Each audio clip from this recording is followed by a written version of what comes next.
situation take place with respect to Venezuela. I want to just thank General Kane and his staff. The job that they've done is incredible. Nobody's ever seen anything like it.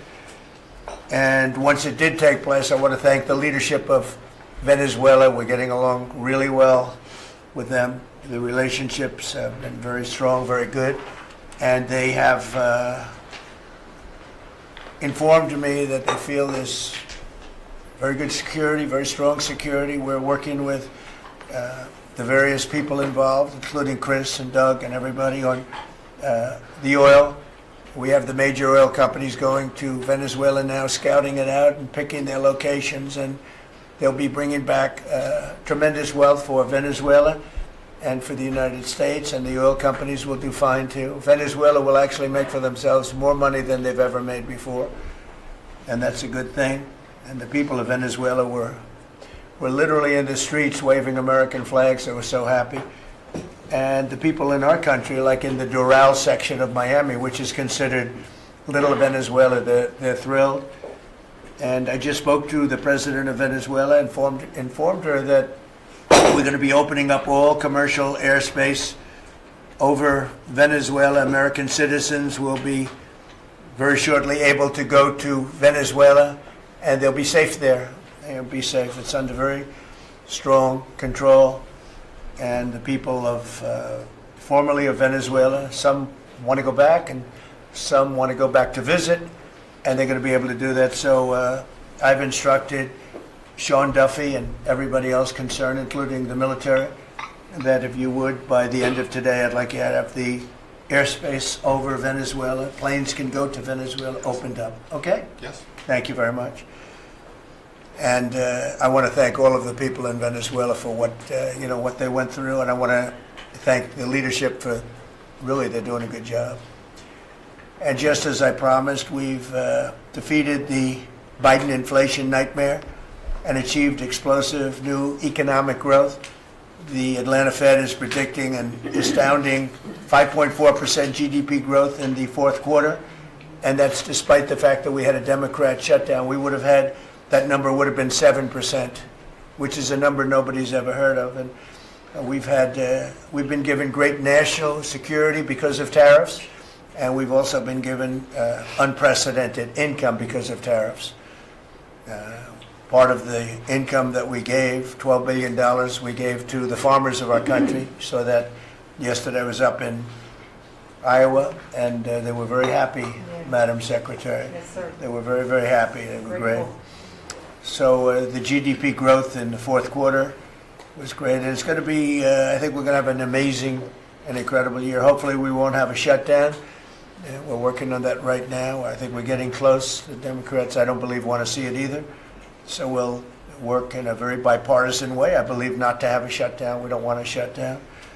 And just yesterday, the S&P 500 hit 7,000 for the first time ever. There's never been any time at which it's done like that. And the other stocks also, I think it was 52 times for the Dow, had hit a record high.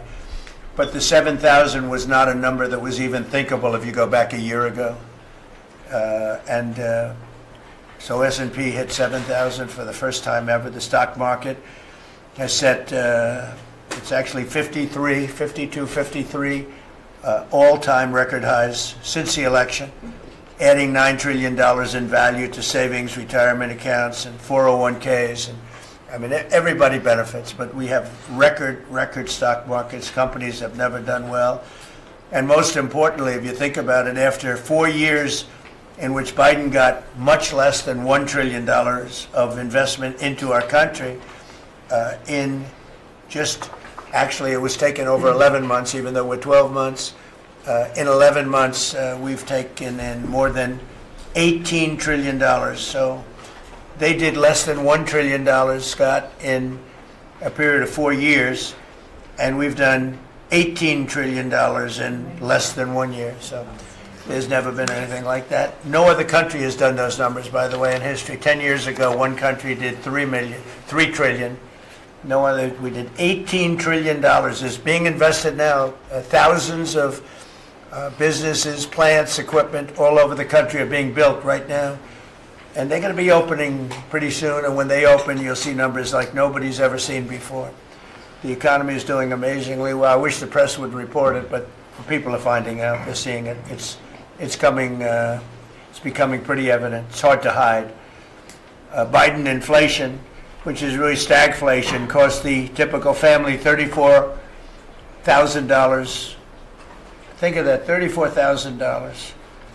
But after 1 year, growth in real incomes is outpacing inflation by more than $3,000 under Trump. So one cost $34,000 and one made $3,000. That's a big swing. Gasoline has plunged to, think of this, over $4 a gallon, depending on where you are. In California, it's $7, $8 a gallon. I was in Iowa, and they had $1.85, because I had it at $1.99 a gallon. And I was corrected by two farmers that said, I just bought my gasoline for $1.85. So, Chris, you have to be doing something right, you and Doug, right? But I don't want to give you too much confidence. You got to keep it going. We're drilling, I think I can say, we're drilling more than at any time ever in the history. We're taking out more energy out of our land, but specifically, if you look at oil and gas, we've never been anywhere even close. Is that a correct statement? That is correct. All-time records. Yeah, great. It's a great job. Well, it's supply and demand, so that's going down rapidly, and you know, when energy goes down, everything else goes down. They tried to do their thing. It was a disaster. Then they ran back very late to the Trump policy, but they didn't do the Trump policy. They cut leases. They did everything that they could do, but they lost it, and they were very high, and we're now less than $2 in many areas, $2.30 a gallon average. Grocery prices, airfares, hotels, car payments, and rent prices are coming down very fast. And you don't hear the word affordability issued by the Democrats anymore. Now they're going into other things because they're getting beaten badly on affordability. Remember that when I was elected, I came into office, I inherited a total mess, starting with eggs, which were 4 times higher than they were just a year before. And Brooke got them down very quickly before Easter. They said they wanted me to buy plastic eggs for the egg hunt, at the very famous egg hunt at the White House. Sir, would you buy plastic eggs? I would buy a lot, like 100,000 eggs. I said, we're not going to buy plastic eggs. And by the time we had the egg hunt a few months later, we had the prices down pretty good. And now they're really low. Now they're at a very low level. So we really have, you don't hear the word affordability because we inherited very high prices, and we inherited the highest inflation in 48 years. I say the history of our country. I think it sounds almost the same. Actually, I think 48 years sounds actually worse for some reason. So I'll go with the 40, because the press corrected me. I said history, and they said, it's not history, it's 48 years. I said, I'll accept that. And we had the highest inflation in 48 years. We have now as you saw yesterday with the Fed, I'm not a fan of his, he said that inflation essentially is not a factor. It's really been pretty amazing. I just put out a statement about his statements. I won't repeat them here because they're too angry. And thanks to our tax cuts, millions of Americans will soon receive record-setting tax refunds. You're going to get a lot of tax refunds, with the average refund expected to be over $1,000 higher than it has been at any time. So we're going to be getting some pretty good refunds, a lot of people. If congressional Democrats had their way, Americans would right now be facing the largest tax hike ever. You know, their proposal was to raise taxes very substantially.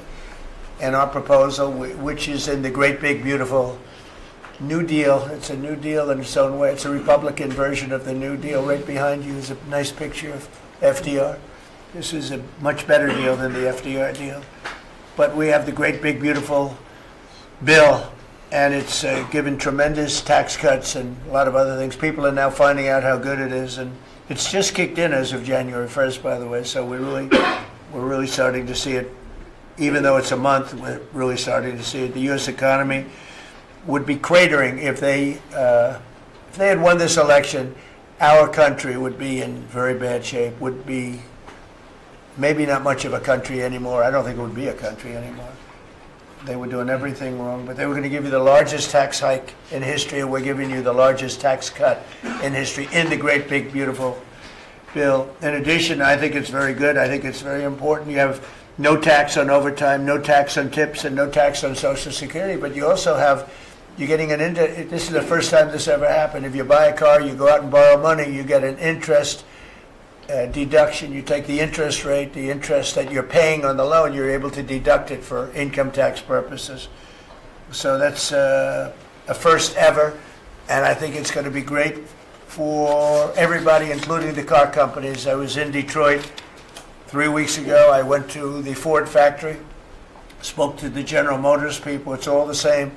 They're doing better than they've ever done. The factory I went to was like a World War I, earlier than World War I factory, opened up. One of the oldest buildings, but one of the biggest.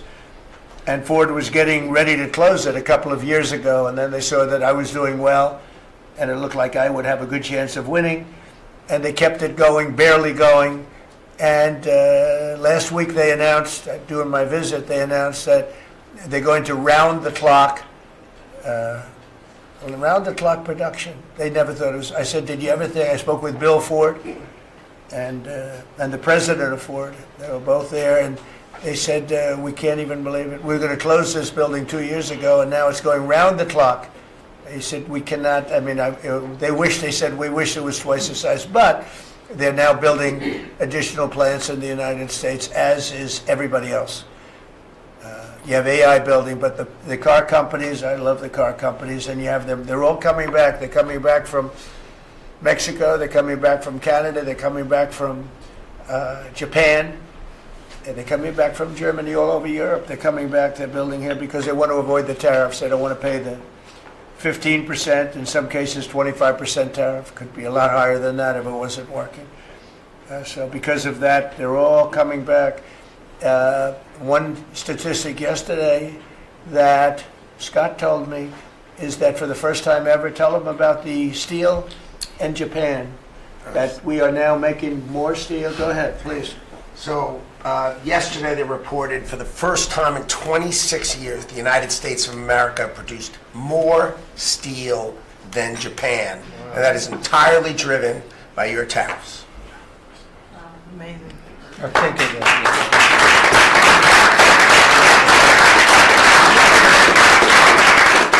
He obviously said that much better than I did, because I got no applause, and I'm giving you home run after home run. He says one to get everybody one. I should have saved that one for myself. No, but think of it. First time, and they read almost 30 years, but I guess it's 26, 27 years, that we are now producing more steel than Japan. Japan being a big steel producer. Japan and other countries really took our steel production away from us. Now, if you think of this, 3-4 years ago, the steel companies were all closing up. We worked a fantastic deal with U.S. Steel. We saved U.S. Steel. And now it's all coming about. But and that's just the beginning. There are a lot of steel plants right now being built.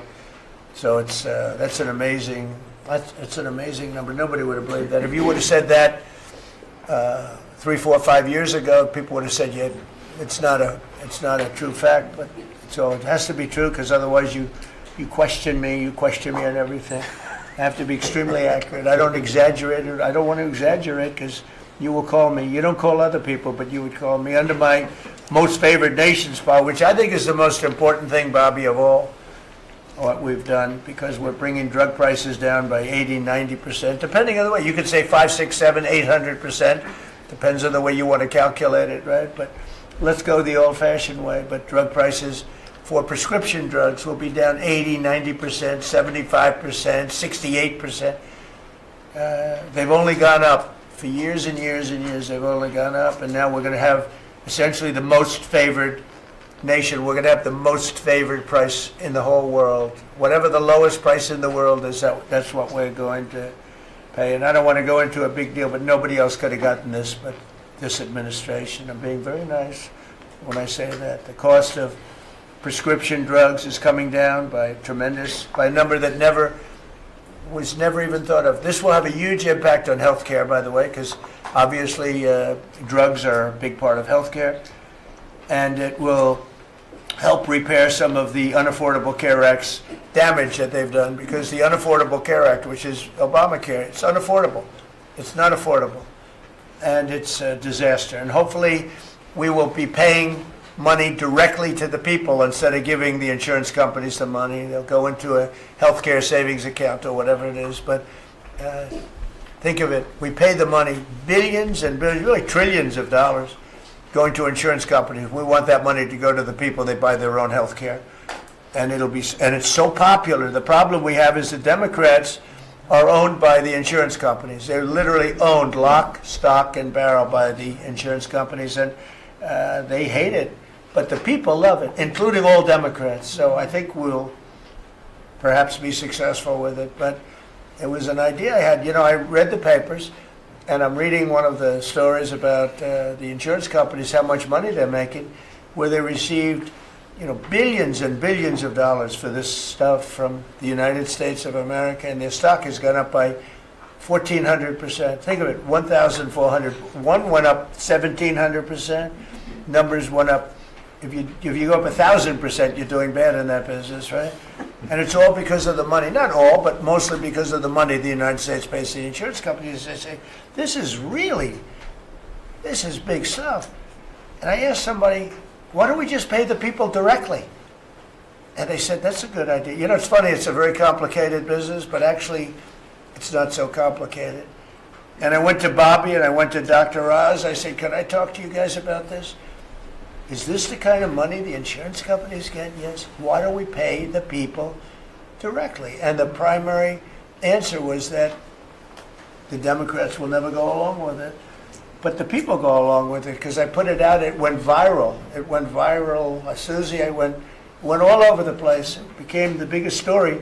I just said it. And so I think we have a great situation if we can do it. But if you think most favored nation policy for drugs will bring your drug prices down at levels. So now if they're selling a pill for $10 in London and $130 in New York, the London price will go up to $20 and we'll go down to $20. So we'll go from 130 down to 20.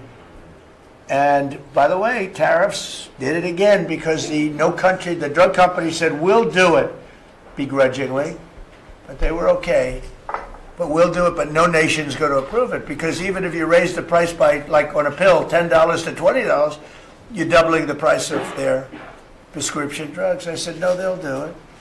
And when I got them on the phone, I said, if you don't do it, we're going to charge you very substantial tariffs, more money than that's going to cost you. And they said, we'll do it. And before, I don't know that any other president even tried to do it. We can't find it. But if they did try, they wouldn't have gotten through the companies. They wouldn't have gotten through the company, and then they wouldn't have gotten through the country. I spoke with Macron. He was the first one. He was not at that time wearing sunglasses. And he said, no, Donald, I will not do this. I will not. I won't even consider. You're asking me to double the price. I said, you have no choice. You have to do it because you guys have been ripping us off. In other words, the whole world, we've been subsidizing the whole world on drug costs. That's why they were $10 and we'd be at 130. As an example, there were many examples. I could give you examples even worse.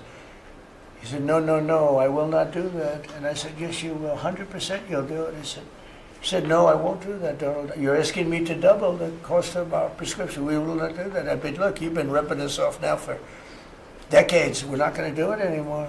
You can do it under Biden and Obama and other people. You're not going to do it under us. We won't do it. I said, well, if you don't do it, I'm going to charge you a 25% tariff on all of your wine, champagne, and everything else you sell into the United States. He said, like I said, I will do it. And that was the end of the conversation, right? That was the end of the conversation. So now we have favored nations that everybody said would be impossible to get.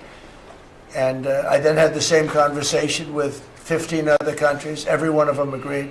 After a short conference, they all said no.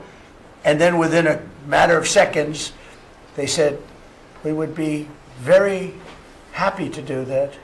Thank you for asking in such a nice way.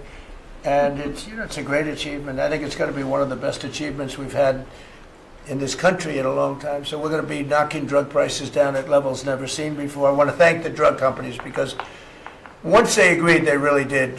They felt it was very unfair. One of them told me it's actually a relief to agree because this has been just a rough thing for me, to justify. because they couldn't justify it. I said, how come in London I can buy something for $10 and in New York I have to pay $130? And they go, well, you know, it's research and development. I said, yeah, but you have research and development from them. Made in the same factory, made in everything. This is where my friend, who's very successful, I told you, a seriously overweight person, he takes the fat pill or the fat shot. And he was in London and he said, costs $87 there, costs $1,300 in New York. What's going on? He called me up. And, I mean, I knew that, but he put it in a very blunt way. I've known him a long time. He's a crude individual, but smart as hell, made a lot of money. But he just thought it was sort of ridiculous. He happened to be in London, and he got the shot, you know, Ozempic, I think, or one of them. And I told him it wasn't working. It was, for him, it didn't work. But he brought up a good point. It didn't work. I told him, he knows who I'm talking about. He's going crazy. He begs me not to mention. He's not talking about me, ladies. No, it's not our great vice president. No, but he begs me not to mention his name because he's become very famous without mentioning his name. And he is actually a very well-known business person. But he did make a point. But I knew the point very well. We were always paying far more than any other nation. We were subsidizing the world. Right now, there's no more of that. So we're going to be bringing the drug prices down at numbers never seen before. It's going to have a huge impact, positive impact on healthcare. So with that, we are going to ask a couple of people to say a few words. And we're not going to go through the whole table because the last time we had a press conference, it lasted for 3 hours. And some people said he closed his eyes. Look, it got pretty boring. In all fairness, I love these people. But there's a lot of people. It was a little bit on the boring side. But I didn't sleep. I just closed them because I wanted to get the hell out of here. Some of them, I didn't sleep, by the way. I don't sleep much, let me tell you. But, you know, it's funny. Some of them got me in a blink. You know, when you go like, and they took me as at the closed segment of my cycle. And they said he's sleeping. And besides that, Marco, between these two guys, if I was sleeping, they'd be waking me up very fast. They'd be knocking me. Come on, you got to wake up, boss. But no, we've had great meetings. Look, we're the most transparent presidency by far, and I love going around the room. But we're going to pick a few people. I think I would like to ask Steve if he could just give us a brief description of how well we're doing in the Middle East, because we have peace in the Middle East now. There's a couple of little minor flames that we put out very easily. And very importantly, we got our last hostage back, which is incredible. Unfortunately, this was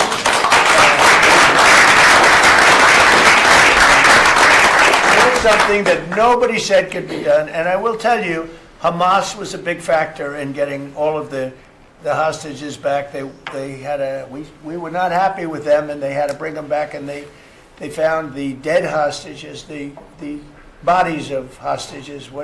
And those parents wanted their sons back, I think in all cases sons. But they wanted their sons and their family. They wanted their sons back as much as the people that had living hostages that we got them back to. So we got the 20, but remember, we got hundreds back previous to that. But I always said getting those last 20 back is going to be very tough. And we got them back, and we got all of the bodies back also, which to those parents was just as important as getting back the son that was living. Steve, could you give us a little description, please? Well, your policy of peace through strength, that's what delivered them home. Without that pressure, it never happens. We are in the second phase now. We've stood up for the first time, Mr. President, on your behalf, a technocratic, all Arab government.